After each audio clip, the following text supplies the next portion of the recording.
It's time for the Talent Talk radio show, brought to you by People G2, a nationwide leader in background checks and employment screening solutions. People G2 gives their clients access to the best human capital management and due diligence tools available. They are dedicated to helping their clients with all of their people-related decisions. To learn more, go to www.peopleg2.com. Talent Talk centers on the topics of talent recruitment and management, leadership development, company culture, and employee engagement. These are all timely topics for CEOs, entrepreneurs, HR professionals, and business leaders. We hope that as you tune in to listen each week, whether to the live broadcast or to the podcast on iTunes or iHeartRadio, that you hear something you can take away that will help you grow and impact your career in a positive way. And now, here's the host of the Talent Talk radio show, the founder and CEO of People G2, Chris Dyer. Good afternoon and welcome to Talent Talk. I'm excited to have you back in here for our first show of the month, and it happens to be International Women's Day, and we have one of my favorite women to have back on the show here today. We'll get to her in a second, but if this is the first time you're kind of running into this radio show and you're wondering what the heck we're doing here and why is it that we have these interviews and talk to these great people, it's really because I am fascinated by what smart people are thinking about, always trying to learn something from them to see if there's something they're thinking about, something they're worried about, maybe a book that they've read. And if I can't glean some bit of wisdom from their amazing brains, then I can take that into my own life and hopefully be better for my staff, be better for my family, be better for my friends, or whatever that may be. So that's sort of why the radio show started, because I was having all these amazing conversations. And one day we said, why not do this on the air? Why not allow other people to hear the conversation so they might be able to learn? Maybe they have questions or they have comments. And so I've been really, really blessed to have some amazing people on the show. A lot of the stories, a lot of the kind of best things that we've been able to capture, along with the stories of my own companies and my own sort of journey, have landed in two of my two best-selling books, The Power of Company Culture and then Remote Work. So if you're interested in checking those out, you can find them on Amazon or wherever you buy your books. And we're certainly going to be talking about books today because I know my guest today has a new book out, so which I'm really, really fascinated to find out more about. So we do Talent Talk on Tuesdays. We are not doing it every Tuesday anymore. We're sort of doing it on Tuesdays where we feel like doing it now. It's kind of our new 2022 attitude. We'll just do it when we want, do it when we feel like it. So you just make sure you're subscribing, especially if you're connected with me on LinkedIn or YouTube or Facebook or Twitter. It will let you know when we go live. Or if you prefer to listen after the fact, make sure you subscribe on iTunes or Stitcher or Spotify or Podbean or one of those where you can get the podcast afterwards. Okay, enough with all the business and the mumbo jumbo. Let's talk about who's on the show today for International Women's Day. My guest today, returning to the show, is Lynn Schmidt, PhD, consultant, coach, speaker, and author of the new book, Anti-Sexist, Challenge Sexism, Champion Women's Rights, and Create Equality. So let's go ahead and get started. Lynn, welcome to the show. Thank you. It's great to be back. It's been a few years. It has been a few years. I know you're a highly accomplished and experienced talent management executive. You're a consultant.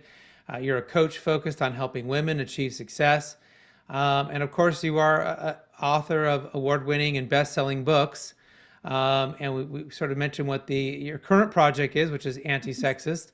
Why don't you tell a little bit about, to kind of remind everyone who you are, what you do, maybe kind of, what you've been working on kind of more recently since we had you on the show last time. How do we get caught up here? What should we know?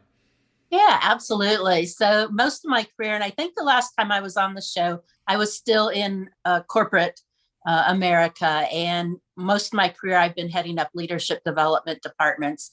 And I'm also a certified leadership executive coach. A couple of years ago, I did leave corporate America, and basically I'm doing some consulting and coaching now on my own and spending a lot of time the last 2 years as we were shuttered due to COVID. I worked on the book Anti-Sexist and wrote that. And I think like COVID did with a lot of us, impacted us in different ways. It slowed me down, which was a good thing because the book ended up being global instead of local, and being sexism holistically versus just the workplace. So that was very, very positive. So that's really what I'm up to now. I think the last time I was on the show, maybe it was to launch Shift into Thrive, which was my fourth book, and then Thriving from A to Z. So I stayed in the thriving mode for a while, and then Anti-Sexist hones specifically in on women, but it's a book for women and men. So let's talk about that word. I've heard the word anti-racist, that kind of came out of a really good book, sort of post George Floyd and and a lot of the social unrest that we sort of experienced during the time of COVID. If we didn't have enough to deal with, or enough to think about, right? There was so many other challenges and things happening inside of society. And so I think your book is very, very timely because the conversation about sexism, I think, is getting I don't want to say a reboot, but it's certainly getting like a new light on it, right? Where it was a really, really big topic for a long time. And then we sort of did some things, or maybe we felt like we had some progress, and then it kind of lost its attention. At least this is my perspective. I may be wrong about this. And now it's sort of come back again. I think it's really, really important that it has. So maybe let's start with, how do we define being an anti-sexist, or what does that mean? Where are we trying to target? Or I don't know if you want to maybe define sexism, or you want to define anti-sexism, but let's kind of get the terms right for our audience. Yeah, absolutely. So, first, defining sexism, it's biases or prejudices against women primarily. It's primarily women and girls are on the receiving end of sexism. And it comes from our biases and prejudices that come from maybe the town we grew up in, the country we grew up in, our family, our church life, the media is huge. But we get the biases that we have, what we believe stereotypically women, how they should behave. And the fact is, a recent United Nations study showed that 9 out of 10 people worldwide have deeply ingrained biases against women. And that's women and men. And if you don't have a deeply ingrained bias, you certainly have maybe an everyday stereotypical type of bias against women. So what I like to say is everybody is sexist, and we just need to own it and be okay with that, because that's only when we can do something about it. So that's what sexism is. We are all sexist. You can never get rid of your biases, but you can learn to manage them. And that's really what the book is to help with as well. Then in the middle there's what I would call non-sexist. It's the people who say, well, I'm not sexist, and maybe they manage their own biases, but they don't really step up to acknowledge or call out other people's biases. And so that's really non-sexist. And I say you can't be non-sexist. That's walking a fence that on this topic, there's no fence you should be walking.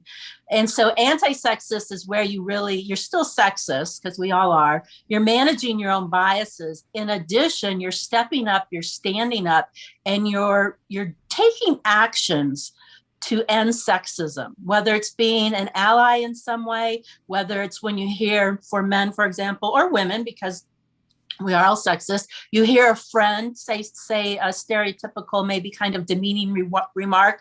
You don't necessarily get angry with them, but you say, well, what did you mean by that? And let me explain to you how that could be interpreted. And so that's really the sexist, and sexism is being sexist, non-sexist, which I say I'm not going to allow anybody to say they're non-sexist. And then there's anti-sexist, and that's really the stepping up and doing something about it.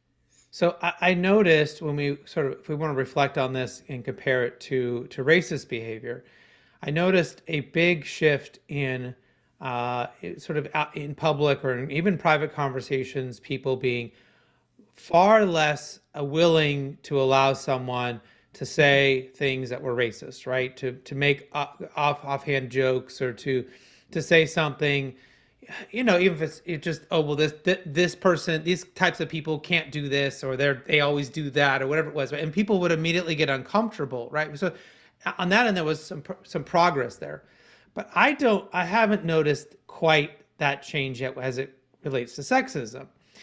There can be, especially for women, there can be this sort of either they don't recognize it, they gloss over it, they don't call it out. Maybe it doesn't feel like it's as bad as being racist, but it's still, and I think this is the challenge that we have, that to your point, I'm sure everyone has faced some level of sexism or they've observed some level of sexism, regardless of your gender.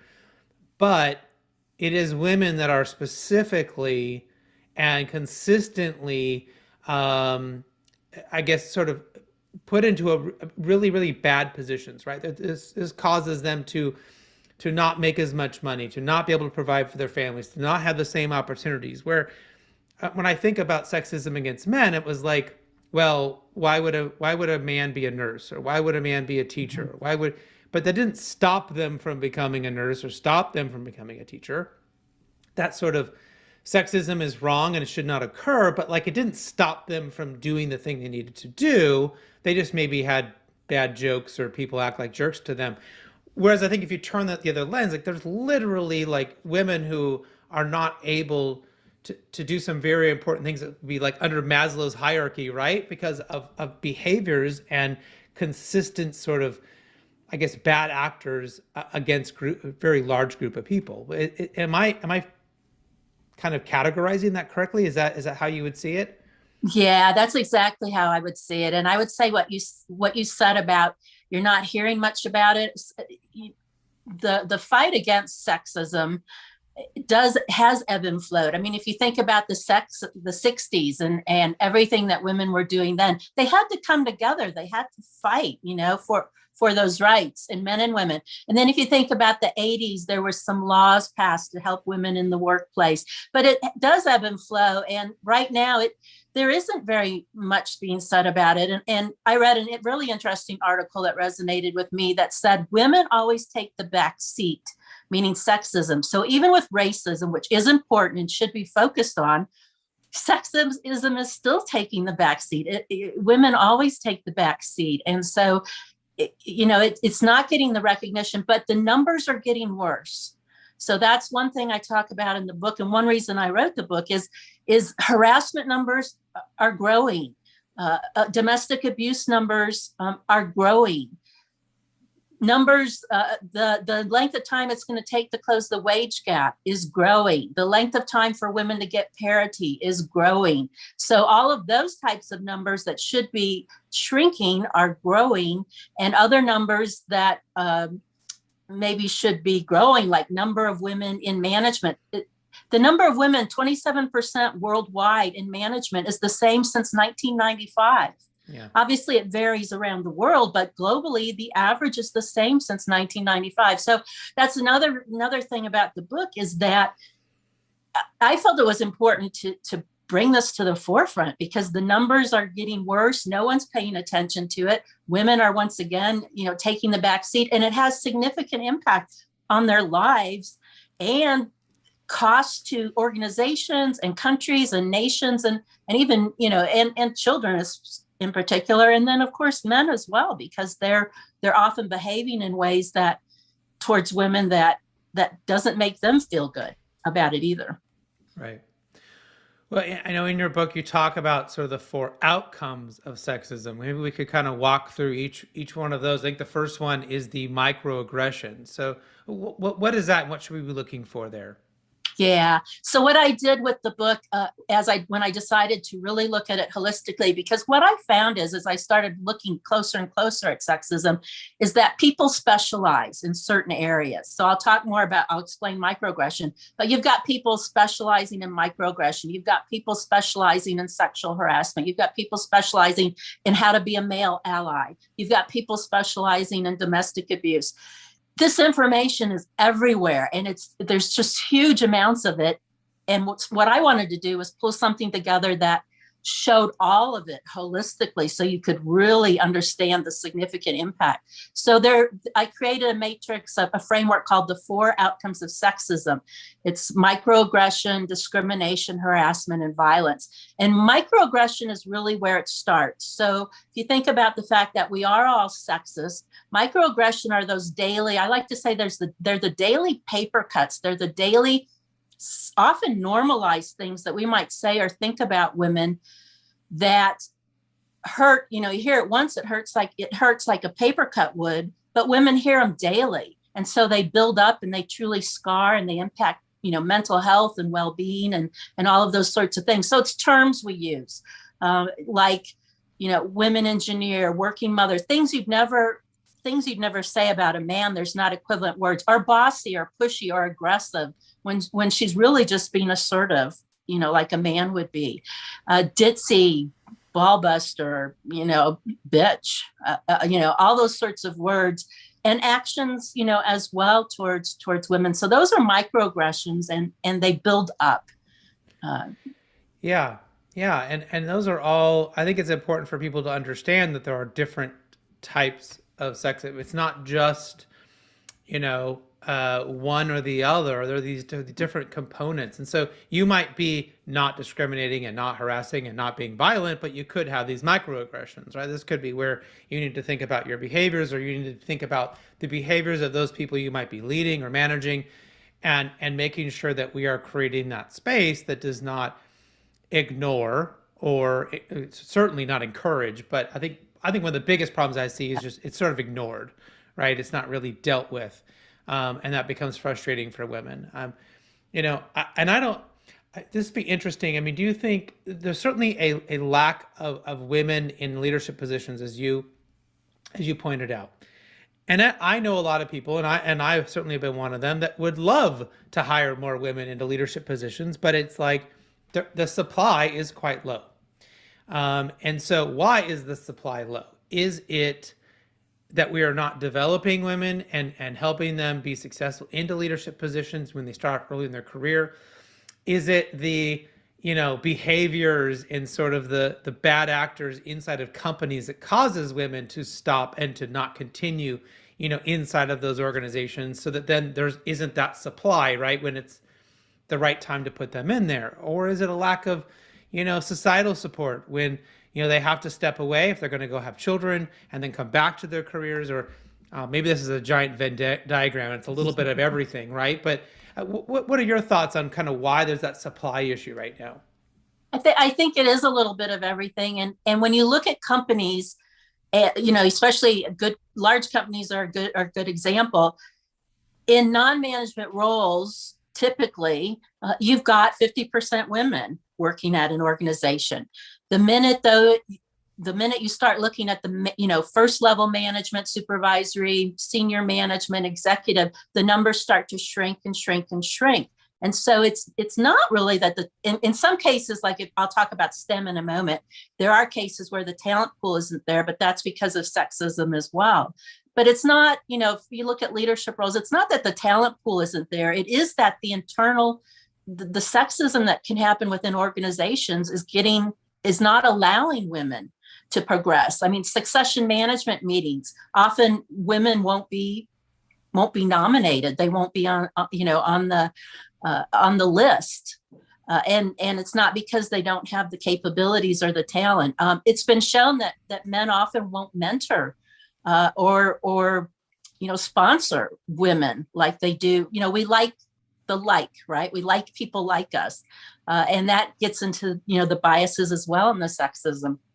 So when you look at leadership, I think a lot of those things play a factor, as well as, sexism in society before women even enter the home, the things they experience as girls and in school and other places that make them feel like they aren't good enough. They're not able to do that kind of work. And that really gets into STEM, science, technology, engineering, and math roles. Whereas in school, girls are told, well, you're not good at math. You're not good at science. You shouldn't pursue these, where there's nothing that shows that that's true. And then if they do decide to pursue it in college, then they face all sorts of discrimination there in the coursework because it's designed usually and structured for men. There can be often harassment when there's token females in a particular program. So I think all of those things can add to women not being, or perceived as not being, available to be in the roles. Yeah, I remember seeing some research years ago. My wife's a teacher, and she was doing some research on this, and there was actually some benefit to early on sort of separating the boys and the girls for math and for science, because there was this sort of these microaggressions, and there was these comparisons and this sort of natural, I don't know, like sort of negative things happening where immediately the boys were trying to puff themselves up and be really good at math, and the girls were willing to take a step back and just well, I'm not good at math. I didn't get this problem right. I got teased. I'm not good at math. And that's not true. And so removing sort of those gender tensions early on allowed them to be successful in a better environment. And then later on come back, like in high school or whatever, and be able to hold their own when they're in a much better, both genders are in a better place to be able to be cooperative together inside of a classroom setting.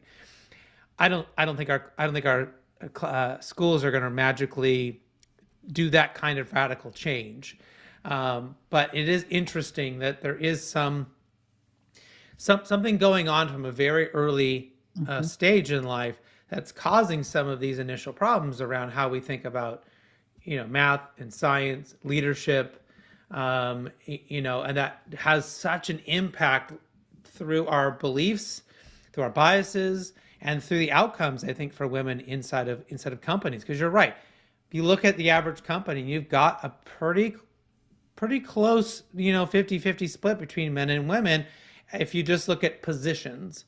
But then, you don't necessarily have that when you're looking at the leadership team. Yeah. Exactly. And it is important to start early. I mean, when you think about it, I mean, parents can be well-intentioned, teachers can be well-intentioned, but they're still bringing their microaggressions to the table in ways that influence children. And then the earlier you can start to move children away from having those type of microaggressions, those type of biases that get expressed through microaggression, the better off we'll be, and the more likely we'll be able to change some of this. Yeah, and I noticed this a lot when just in having a daughter and two sons, the difference in how people spoke to them, right? And and the things they would say she was pretty, they would tell the boys they were smart or they were tough, or but the language was very, very different. And again, people weren't being intentional; they were sort of subconscious about it. It wasn't like they were trying to deliver a message to her to, somehow mess her up for the rest of her life. But it was just sort of like, there was programming there on their part that they had never thought about. So, I was the jerk dad constantly calling it out, and then they would realize that they were saying it and they hadn't put two and two together. But you're right, there's so much messaging just from those people around us about, and even in the gifts we give them, even in the things that we reinforce for both boys and girls, that continues sort of this, what's being delivered to boys in most cases is not harming them. It's actually pushing them up. And then what's sort of being delivered to young girls or women, it's sort of in some ways pushing them down for later success. And I think that's why your book is important. And this work and this sort of idea and this conversation is really important for us to be having in our workplaces, in our homes, in our schools. So I think it's perfect timing, and I really appreciate that you have sort of brought our attention back to this really important topic. Oh, thank you. Yeah, and so much of it, as you said, I call it's been normalized. And then you think of the media. I mean, the Disney movies are getting better, but when you think about what the Little Mermaid taught girls, the wicked woman in the Little Mermaid told her she needed to be quiet so the prince would like her, right? Right. And so it's the media and the headlines in the media and all of that is just feeds this sexism and that gets expressed in those microaggressions. Yeah. Yeah, not to mention she shouldn't talk, but she also had to totally leave her family, leave her entire world, change everything about herself just to like, be with a boy, right? Who Hmm. did absolutely nothing to change or do anything. I mean, yeah, a lot of those stories are wildly problematic. I do appreciate they've done a really, really good job in the last decade of the stories being so much better. They're so much better in so many ways, but I think certainly in reinforcing better outcomes for boys and girls, they've upped their game, and that's probably because I'll bet you there's a lot more women writers and a lot more women involved in those movies that are being made. It was probably mostly male back if you're just looking at Disney movies and stuff. So Hmm. so what should we be thinking about? What's maybe kind of one or two things we could do right now to have an impact, to I guess be better for those people around us, and try to limit or eliminate any sexism that may be happening, that we can impact, that we can change. Yeah. Well, when I think about the four outcomes, when you start with microaggression, one thing I like to emphasize is the build.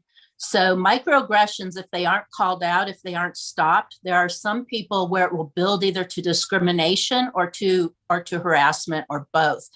And typically women and men are involved in microaggression and at a smaller scale discrimination. When you get into harassment and violence, that's typically men against women.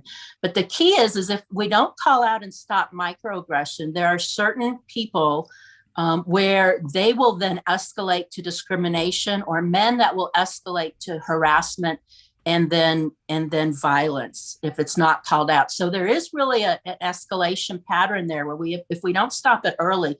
The example I like to use, it was very tragic. You may have heard of Sarah Everard in England. It happened about a year ago, but a police officer actually on duty falsely arrested her, took her, raped her, and murdered her.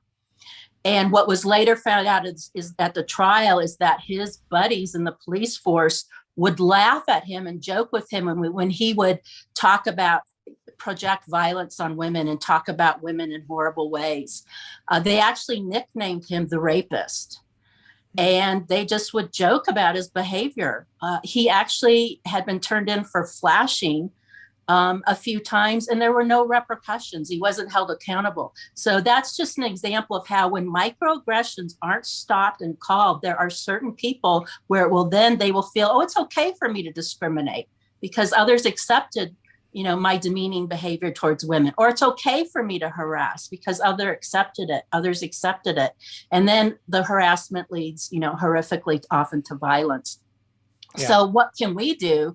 I mean, I think we've got to stop it early on. It's standing up. It's managing our own behavior, acknowledging it first, and saying, yeah, I'm sexist, and I need to be aware of how that surfaces and how when I think things, they then might come out my mouth, and how can I stop that before it happens, and how it impacts my behavior, and call out others. When you hear it, when you see it.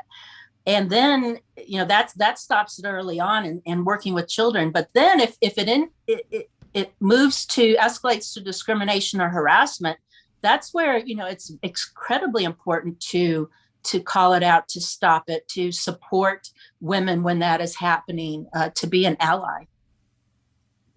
Yeah. And that's super important. And I think we all can, find a way to help. We can find a way to make an impact. And whether you feel like you're strong enough to do that or not, there is always some action, something we can do when we know something's happening, when we see something's happening, when we hear something's happening. It's really, really important that we do whatever it is we can to do that. Well, I'm excited for you to be launching this book. Where can people find it? What's the best place for them to go grab your book? Yeah, it's in various places because I know everybody has different places they like to shop. It's obviously on Amazon. It's on bookshop.org, which is a great place to go because they give a certain percentage back to indie bookstores as well. It's on Barnes and Noble. So right now it's available online to pre-order. And if someone has a bookstore, local bookstore that they really like, my distributor it's globally available as well, but you can just ask the bookstore and they should be able to order it in for you. So it's available. It's available most everywhere. And last and most important question, how can people find out more about you? Where should they go to learn more about you or and the work that you're doing? And especially if they need help in this area, maybe they need to hire you as a consultant or as a coach. What's the best way for them to do that? Well, I can be reached on LinkedIn. Definitely is a good way to, a lot of the folks on here would, watch, who will see this are on LinkedIn. So you can reach me through there. I'm also just about everywhere on social media, Instagram, Twitter, Facebook. I have an author page on Facebook. So people can definitely, contact me through Twitter. People can contact me through any of those sources. Well, go out there and look for Dr. Lynn Schmidt. She's definitely worth following. I should pick up her book. And thank you so much for coming back to the show and being such a great guest and focusing on this really important topic. We really appreciate all your fantastic insights. Thank you, Chris. It was great to be here. All right. Thanks, everyone, for tuning into today's show. Hopefully you've gained something you can use in your own career in a positive way. Until next time, do what you love and show the world how talented you can be today.